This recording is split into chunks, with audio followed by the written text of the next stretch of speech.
Budak-budak UMNO berkata, ada sebab kenapa Barisan Nasional menyertai Kerajaan Pakatan Harapan yang dipanggil Kerajaan Perpaduan. Tapi sebab tu bertukar dari masa ke semasa.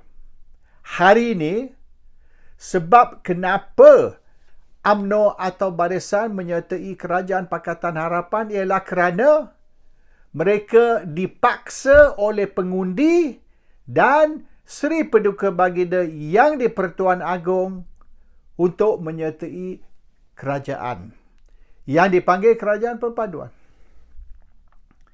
Jadi, oleh kerana pengundi tidak undi untuk Barisan Nasional, kerana pengundi tidak beri mana-mana parti majoriti untuk bentuk kerajaan, baik Pakatan Harapan, Barisan Nasional ataupun Perikatan Nasional, maknanya pengundi sudah paksa satu kerajaan gabungan yang dipanggil Kerajaan Perpaduan dibentuk. Jadi salahnya salah pengundi. Sebab apabila pengundi tidak memberi majoriti kepada mana-mana parti, maka pengundi paksa satu gabungan dibentuk. Ini boleh kita salahkan pengundi. Sebab pengundi tidak beri mana-mana parti atau mana-mana gabungan satu majoriti, maka secara tak langsung, pengundi memaksa satu kerajaan gabungan dibentuk. So, it's the voters' fault, not UMNO's fault. Dan juga Seri Paduka Baginda yang di-Pertuan Agong terlibat di dalam memaksa satu kerajaan perpaduan ataupun kerajaan gabungan dibentuk. Oleh kerana apabila tidak ada mana-mana parti yang menang majoriti, maka Seri Paduka Baginda yang di-Pertuan Agong memaksa satu kerajaan gabungan dibentuk. So, yang salah ni ialah nombor satu pengundi kerana tidak memberi Barisan Nasional majoriti dan tindakan tu memaksa Barisan menyertai Kerajaan Pakatan, dan seorang lagi ialah Seri Paduka Baginda Agong yang juga bertindak memaksa satu kerajaan gabungan dibentuk. So those are the two parties, the voters and the Agong, yang boleh kita salahkan dan yang bertindak memaksa kerajaan gabungan dibentuk. So it's not UMNO's fault.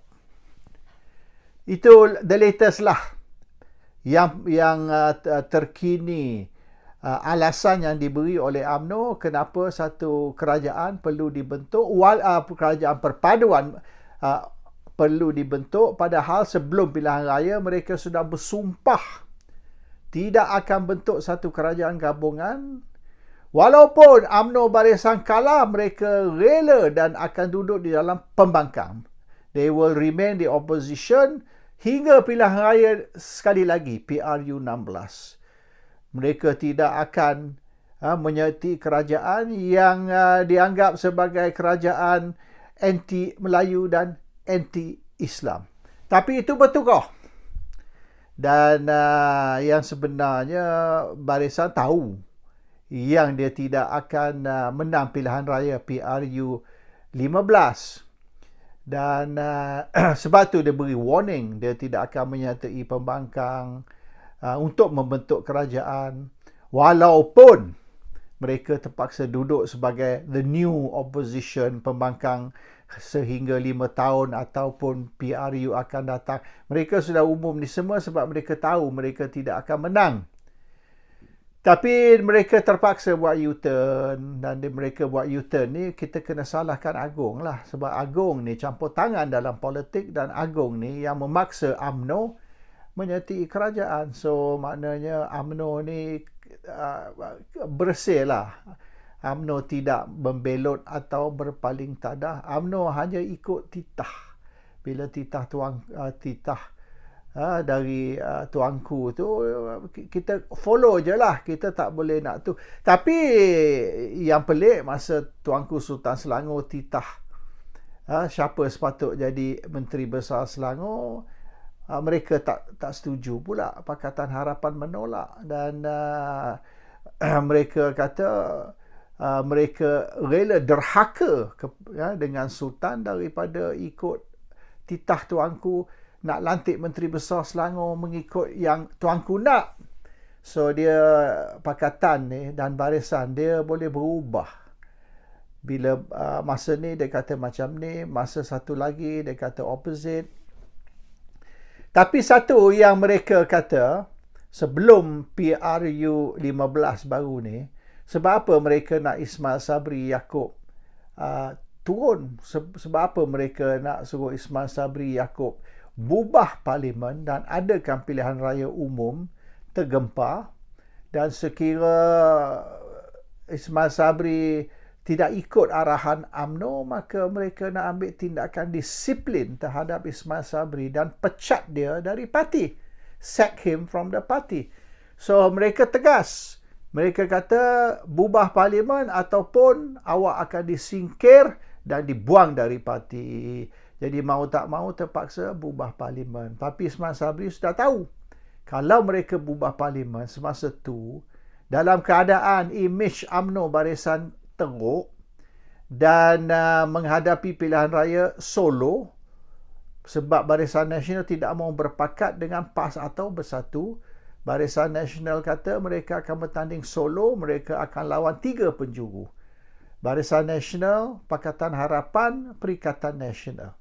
Dan walaupun pertandingan 3 penjuru, Barisan yakin mereka boleh menang 2/3 dari kerusi. Sekurang-kurang 148. Kalau tak boleh 2/3 pun, sudah garanti mereka akan menang majoriti kerusi dalam parlimen. Dan mereka tidak payah berpakat baik dengan pakatan ataupun dengan perikatan. Ini yang mereka cakap sebelum pilihan raya lah. Tapi selepas pilihan raya, mereka buat U-turn. Now, perkara yang penting yang mereka marah sangat dengan Ismail Sabri Yaakob ni. Ismail Sabri Yaakob ni orang UMNO dan dia Perdana Menteri mewakili UMNO, bukan dari Pakatan ke Perikatan. Masa sebelum tu, Muhyiddin Yassin boleh dikatakan bukan Perdana Menteri UMNO. Tapi Ismail Sabri Perdana Menteri UMNO. Sebab apa mereka marah sangat dengan Ismail Sabri ni?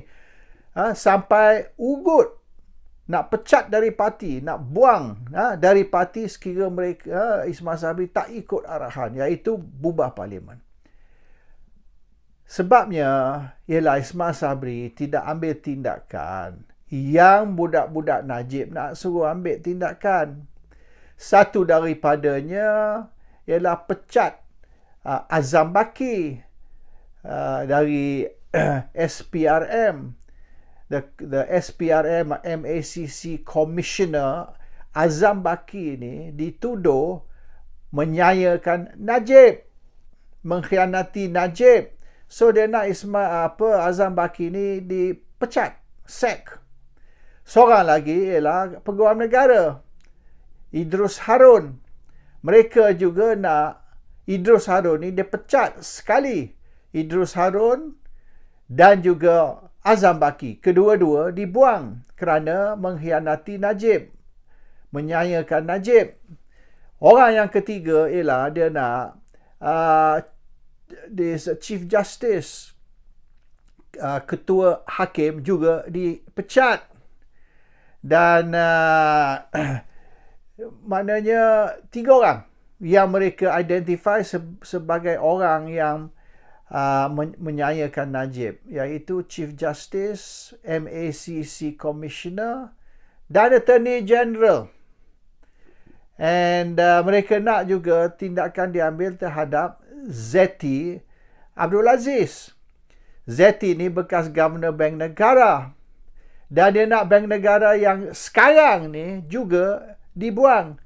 Sebab dia timbalan semasa Zeti Governor dan mereka telah nyayakan Najib. So they want the Bank Negara Governor, ex-Bank Negara Governor Zeti, Attorney General Idrus, MACC Commissioner Azam dan Chief Justice Tuan Zainun, Tengku Zainun Tuan Mat dibuang. 5 people yang ditarget oleh orang UMNO. 5 orang yang perlu dibuang, tindakan perlu diambil terhadap mereka sebab mereka nyayakan Najib.